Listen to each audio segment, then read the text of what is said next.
Now it is a well-known fact that no one enjoys criticism, negative feedback, rejection, or failure, or when things don't go your way. And these things can be responsible for having a negative effect on most people's self-esteem, triggered by feelings of self-doubt. And it is a very common tendency for people to ask themselves if they are good enough when things don't work out the way they had hoped. And even when this applies to situations where a particular person normally feels confident in themselves, for example, a brilliant musician being booed by a drunk patron, the flow-on effect can dent the self-esteem of that person in every other aspect of their lives. And of course the opposite can apply, and it is certainly possible that with the right attitude people can develop a self-esteem that is more robust, and then by definition maintain greater confidence in their own self-worth. And this can lead to those otherwise automatic emotional stresses caused by criticism, rejection, or failure being less hurtful and causing less anxiety, because the fluctuations in self-esteem are smaller and the downward dips are more temporary. And both praise and criticism that focuses on someone's abilities or natural traits are subjective and can cause excessive and unhelpful roller coaster swings in that person's self-esteem. Whereas praise or criticism that focuses on someone's effort or application towards whatever it is they are dealing with is much more objective and acceptable to the recipient, and encourages a more robust self-esteem and a more positive attitude to dealing with the challenges of life. And similarly, the right attitude for self-criticism or self-praise is to focus on the process one is applying rather than the talent one has.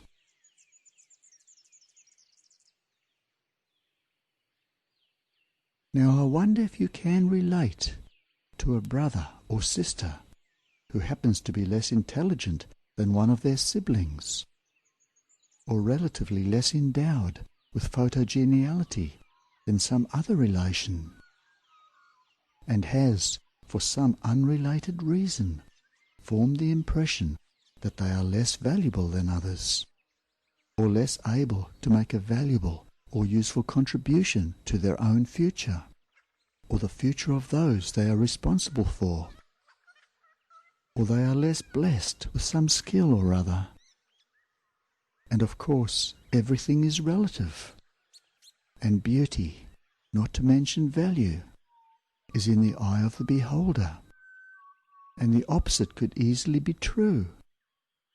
And even the measurement of intelligence can be a flawed process, and it is not uncommon for supposedly intelligent people to do some very dumb things, or sometimes think some very dumb things, including believe they are very dumb, or that they have no clue what's going on, when in fact nothing in particular is going on, and there is no need to think too deeply about it. Life is simply unfolding, just as it should and always has.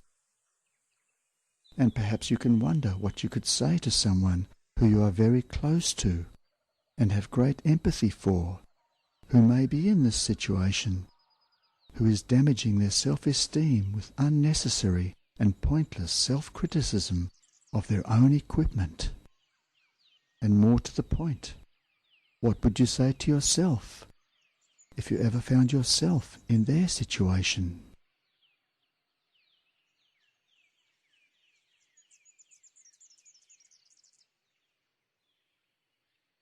And as you continue to think about that, and just take a deep breath and allow your body to slowly relax, perhaps you can feel empathy for someone who deserves to do better things with their life, who spends inordinate amounts of time making lists of everything they hate about their own attributes, and going over those things over and over, reinforcing their own low opinion of themselves, and spending far too much time distracting themselves from enjoying their lives, rather than doing something useful, like focusing on those particular things that they do well, or the pleasing or effective way they apply themselves to situations. And as you stand back and look at this person from a more distant viewpoint than they seem able to do, I wonder if you can relate to how they must be feeling, immersed in their own propaganda, devaluing themselves, not having the impartiality that you have, allowing you to see the evidence of how their skills and attributes can be applied, and that their lives can be so enjoyable, and everything will fall into place quite naturally when they have self-confidence and self-belief in what they can do, the same confidence and belief in themselves that you have in them.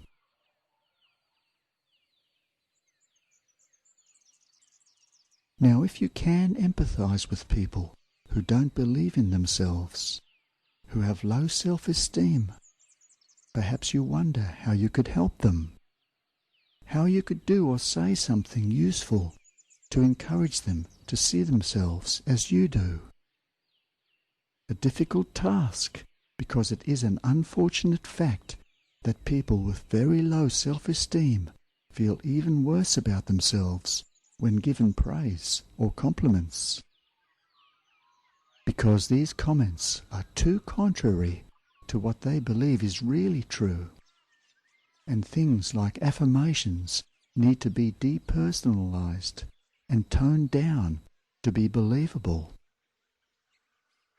And there is a technique that people can use on themselves if they have very low self-esteem, and find themselves automatically rejecting compliments and positive feedback that they find difficult to believe, which is to replace terse or possibly sarcastic reactions like "really?"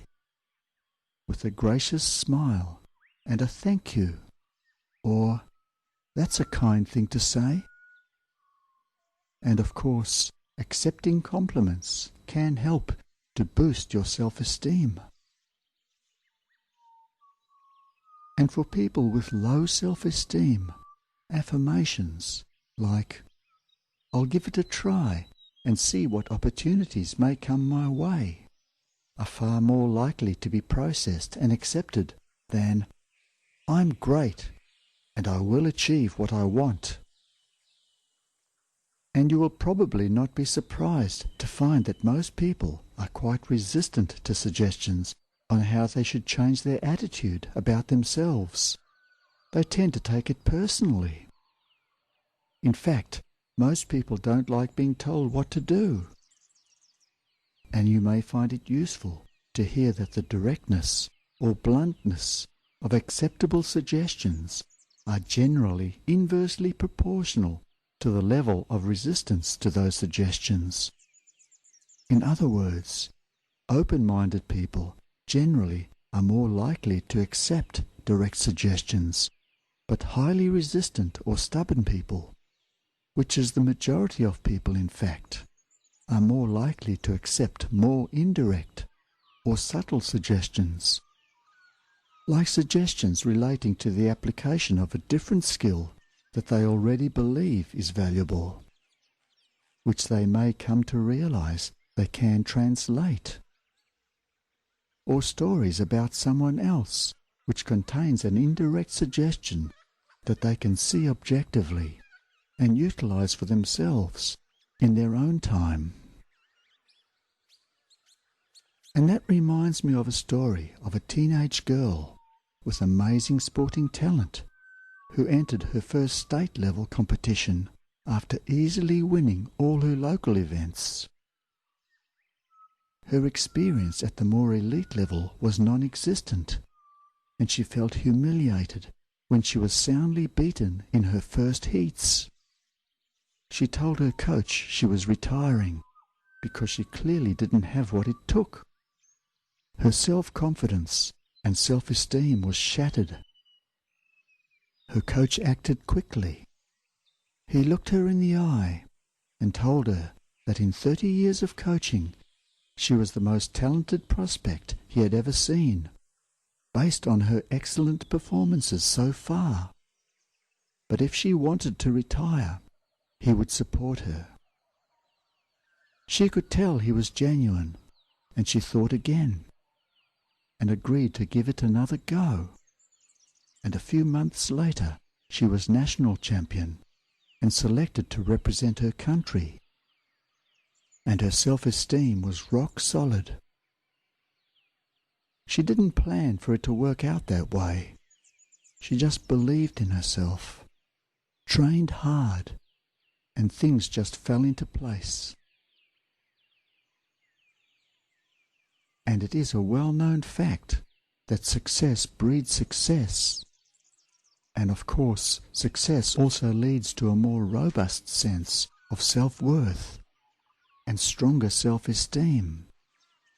And there are many examples of people who have used this truism to their great benefit by identifying their own individual special skills and developing them to an elite level, and then find opportunities and careers to accentuate them.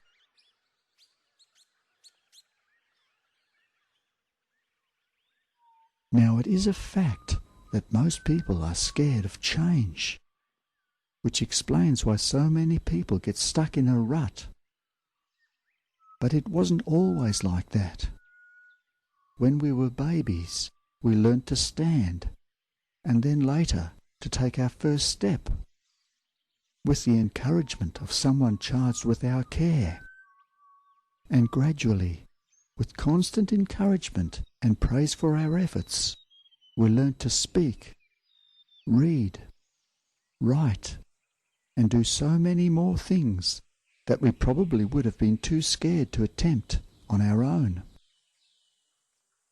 And it is probably no surprise that as people get older and expected to do more things on their own, their natural fear of change sometimes holds them back. And self-doubt sometimes creeps in when genuine and credible encouragement and praise from others is missing.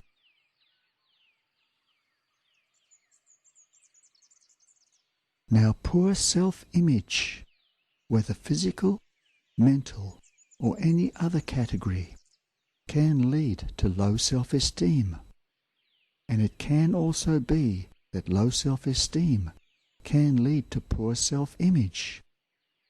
So in these situations, it is important to suspend your fear of change and find some aspect of your self-image that you can change your view about, something that is within your control.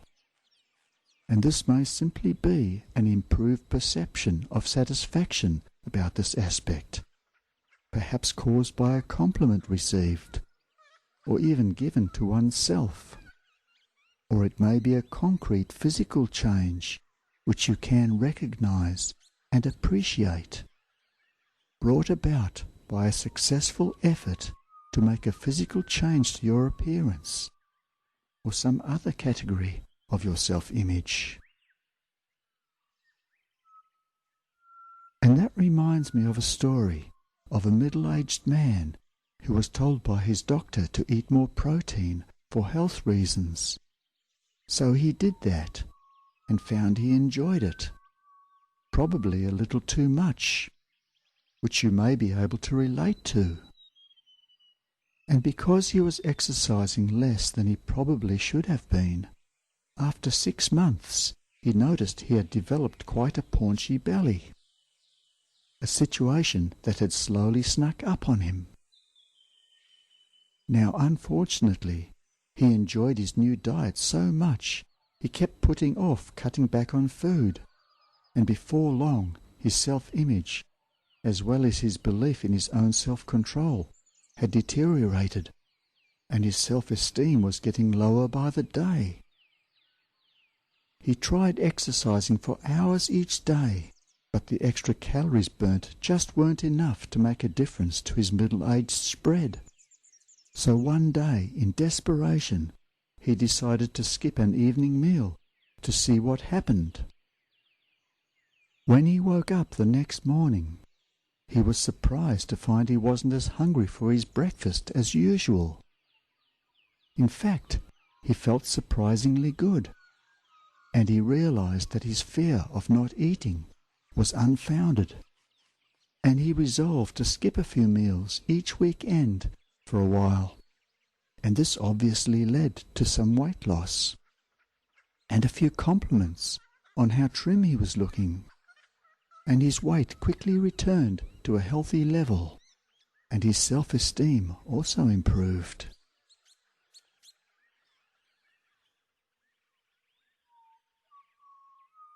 Now you may wonder, if you give someone a compliment on something related to their appearance, perhaps mention that you like their new haircut, or that the clothes they are wearing really suit them, or any number of things about them you appreciate that are within their control, you will probably notice a reaction of pleasure, which could quite easily lead to a positive effect on their self-esteem. And if you have ever received a genuine compliment from a friend, a family member, a teacher, or someone else you know and trust, or someone you have respect for, you may be able to relate to that. And isn't it interesting how people who like and openly appreciate other people have many people who like to be with them and enjoy a strong mutual sense of self-esteem? And you can be grateful for all those things, traits and abilities in your life, and the way you apply them every day. In a way, you know many people less fortunate than you would love to be able to do. And as you continue to think about that, you can make a list of your strengths and attributes and how you use them that make you a particularly valuable person, particularly in an area of your life where you feel your self-esteem needs a boost. And you can make a habit of that and do that every day.